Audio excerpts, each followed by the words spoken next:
Et bonjour à tous, bienvenue dans ce nouvel épisode d'Autofocus. Aujourd'hui, petite vidéo à l'extérieur pour vous parler de cet objectif là que j'ai sur mon boîtier. C'est parti.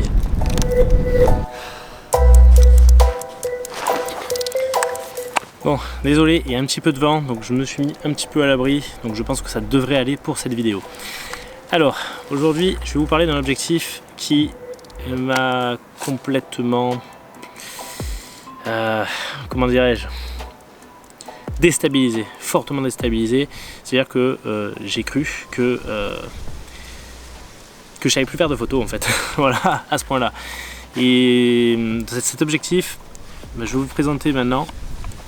C'est la marque Mikey ou Mickey ou Mike, je sais pas, appelez ça comme vous voulez. Moi je l'appelle Mike. Voilà. Et vous voyez à la taille de la lentille,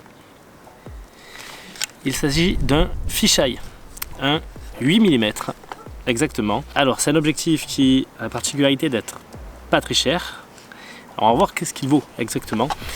Et quand je vous dis qu'il m'a déstabilisé, vous allez voir plusieurs photos d'illustration.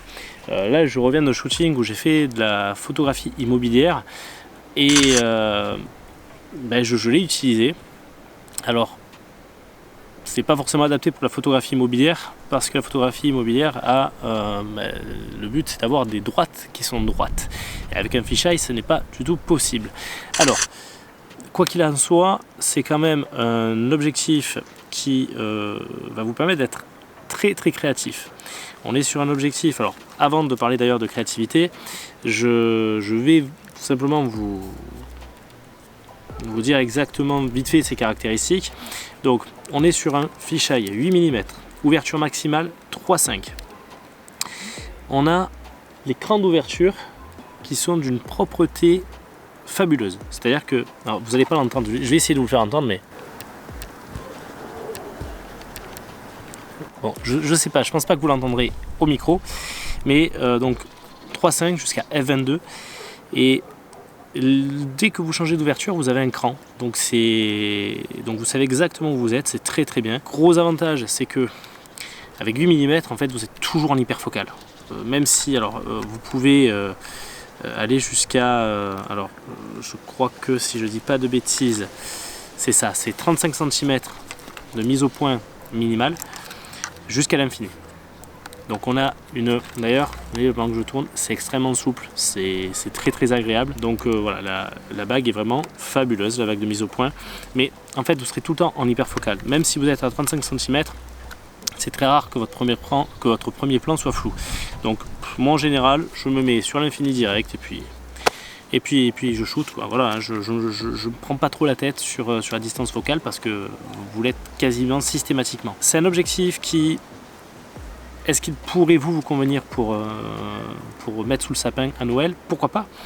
C'est un objectif qui coûte pas cher, je le disais tout à l'heure. On est sur un objectif qui va vous coûter 150 € gros maximum. Voilà, c'est une moyenne, mais vous le trouvez entre 120 et 170. Donc voilà, côte mal taillée à 150 € vous l'avez. Il coûte pas cher du tout. Il est bon, ouverture minimale de 3,5, ça permet déjà de faire énormément de photos, de styles de photos différents.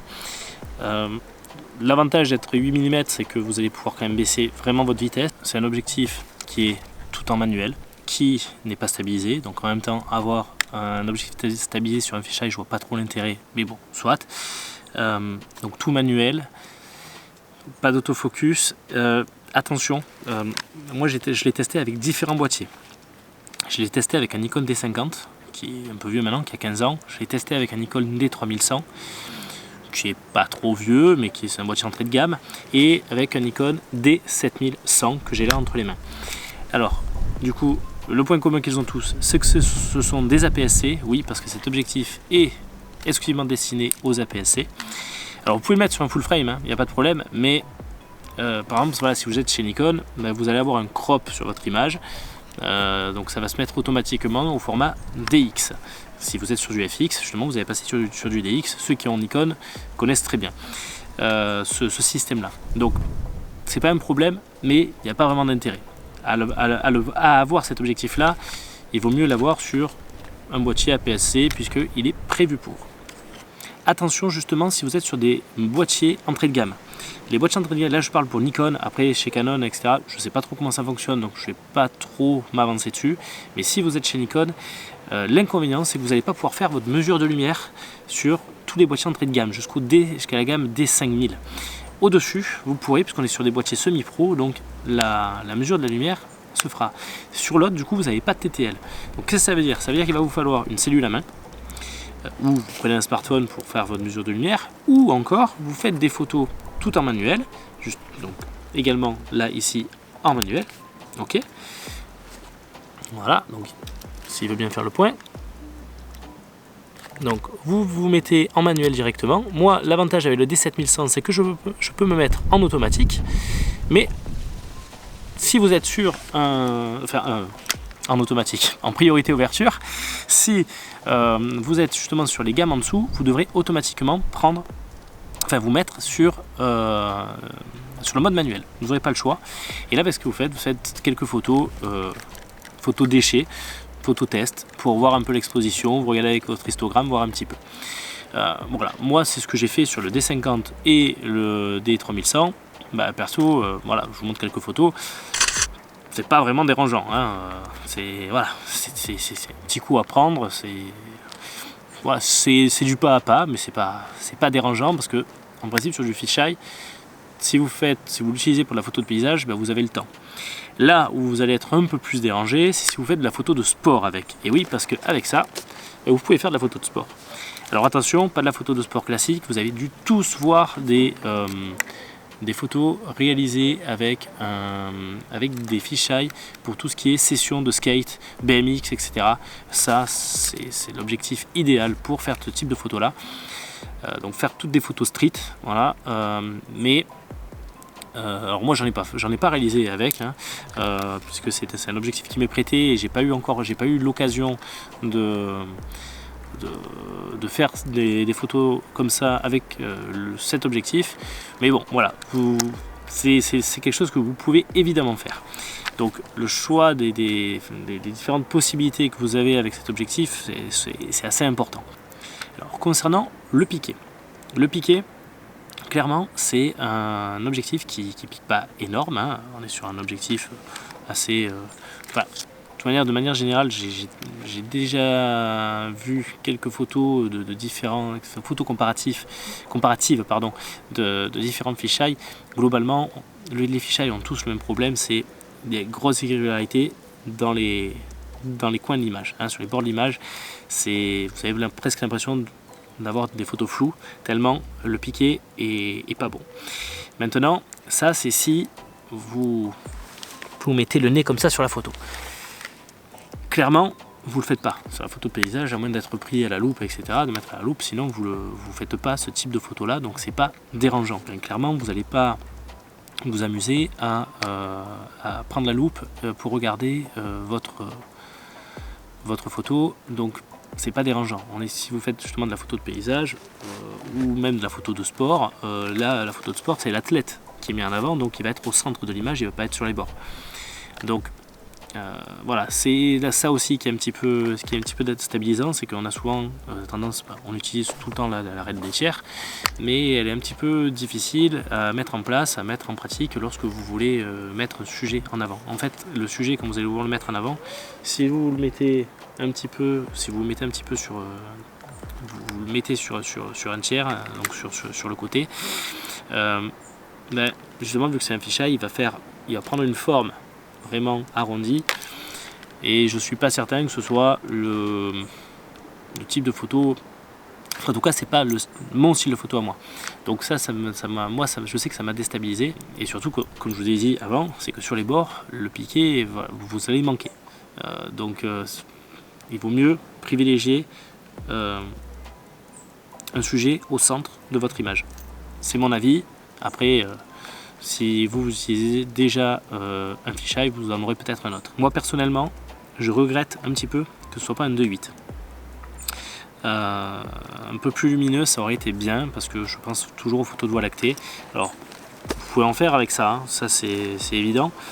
mais voilà, vous perdez quand même en lumière, donc avoir un objectif qui ouvre à 2.8 ce serait pas mal, mais ça va coûter plus cher.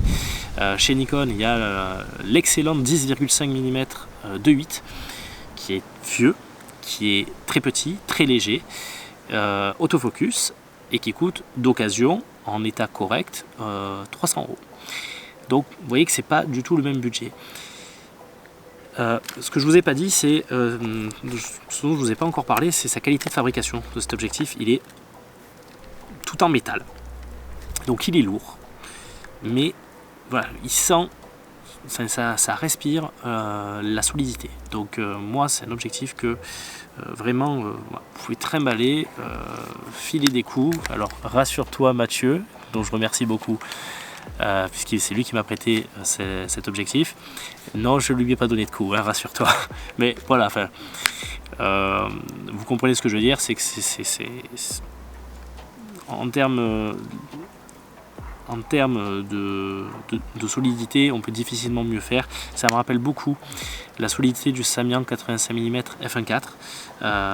En termes de qualité de fabrication, on est sur ce même schéma. Voilà. Alors, moi, ce qui m'a perturbé justement, je vous le disais tout à l'heure, c'est pour les photos de paysage, c'est que très souvent, en fait, je suis obligé de cropper dans l'image, ce que je fais pas d'habitude, très peu, mais là, je suis obligé. Pourquoi? Parce que on a le gros inconvénient qu'on va avoir, c'est que quand vous allez choisir votre composition, eh bien, il suffit que vous ayez une rambarde sur le côté. Là je vous montre l'exemple en photo. Il suffit que vous ayez une rambarde sur le côté, vous allez voir les bords, et ça, moi, c'est quelque chose qui me dérange. Oubliez un peu les horizons droits également. Vous n'aurez pas ce type, vous n'aurez pas droit à ce type de. Si vous voulez un horizon droit, il faut que vous mettiez votre fisheye droit, comme ça. Donc ni en contre-plongée, ni voilà, parce que là sinon vous aurez l'horizon qui sera bombé. Si vous voulez un horizon à peu près droit, il faut être droit. C'est pas compliqué, il faut rester droit. Voilà. Après, je sais pas si c'est quelque chose qui va vous forcément, dans tous les cas, enfin, ce sera droit. Les bords ne seront pas nécessairement droits eux, donc là il sera de cropper l'image. Je crois que j'ai jamais autant fait de 16/9 qu'avec cet objectif. Voilà, donc justement parce que j'ai été gêné, j'ai été dérangé par ce mouvement qui vient sur les côtés. C'est là où je me dis qu'un fisheye pour moi personnellement c'est pas ce qui me représente le plus pour faire de la photo de paysage. Maintenant ça représente un gros avantage, c'est que ça vous évite de faire différentes photos pour faire un panorama. Alors l'avantage de faire un panneau, c'est que vous allez avoir plus de piqué dans votre image, c'est évident. Et vous aurez des droites. Donc voilà, ça peut en perturber certains, ça peut plaire à d'autres. C'est pour ça que je vous fais cette vidéo aujourd'hui, parce que je pense que ça peut être un cadeau intéressant pour Noël. Vous prenez pas un gros risque, vous l'achetez pas très cher, vous voyez si ça vous plaît. Après, si vous pouvez très bien rester avec cet objectif là, et puis si vous voulez monter en gamme, ben là vous allez taper sur des 300-500 € d'occasion pour avoir des gammes, mais vous n'allez pas gagner grand chose. Le Nikon 10,5 mm, vous allez juste gagner en fait son ouverture à 2.8 et un autofocus. Mais quand même, vous voyez, l'autofocus là-dessus, on s'en passe très bien. Voilà, donc c'est un objectif, comme je disais, vous le trouvez autour des 150 € en moyenne. C'est un objectif que moi personnellement je conseillerais à quelqu'un qui a envie de faire un peu de photo paysage, qui a envie de s'amuser. Je vous le conseille, mais c'est pas un objectif, comme je vous l'ai dit, qui est nécessairement pour moi. Je remercie encore énormément Mathieu qui sponsorise cette vidéo. Donc je te remercie beaucoup mon pote de m'avoir prêté cet objectif. Je me suis bien amusé avec. Il va falloir que je te le rende, donc ce sera peut-être lors d'un prochain Trek et Nature, lorsqu'on se reverra sur un Trek et Nature, que je te le rendrai. Voilà, donc je vous dis à tous, portez-vous bien, passez une excellente journée, et il ne me reste plus qu'à vous dire que si vous avez un réflexe, un bridge ou même un compact, le plus important, shootez. Allez, ciao tout le monde.